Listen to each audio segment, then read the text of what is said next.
Mimi kwa majina naitwa Eliudi Samueli au Sukari hapa.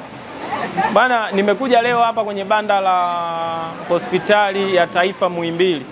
Moja kati ya kitu ambacho nimekikuta ni namna ambavyo ile hospitali imeletwa hapa. Kwa sasa hizi huduma nyingi zinapatikana hapa, ikiwemo hiki ndo nataka muone. Sasa kwa sababu siwezi kwenda kwenye lile gari, nataka niwaoneshe. Ukiliona hili gari hapa Sabasaba, jua umeona hospitali, sehemu ambayo unaweza kufanyiwa operation ya zile, sijui operation zile za vimbe ndogo ndogo, sijui una kinundu hapa, sijui kuna mafuta yako huku chini kwenye masikio, unafanyiwa operation hapa, unatibiwa, unaenda nyumbani. Hii haina kupewa referral, sijui wamekuandikia wapi. Hii huandikiwi, unatibiwa hapa Sabasaba.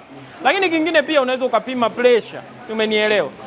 Vile vinyemelezi umejisikia vibaya, na wanahadi nimewaonesha kule ndani, wana mobile hospital ambayo ina kitanda ndani. Kuna wale wenzangu wavivu kidogo tu, unasingizia umechoka, kuna sehemu unaweza ukaresti pale ukapumzika, kama ni pressure imepanda ukatulia ukawa sawa, unaenda kwenu. Kwa hiyo hii ni kitu kizuri sana kwa wewe ambaye utakuja hapa Sabasaba msimu huu. Pita hapa kwenye banda la hospitali ya taifa Muhimbili uweze kujionea au kujipatia huduma hizi chap kwa haraka.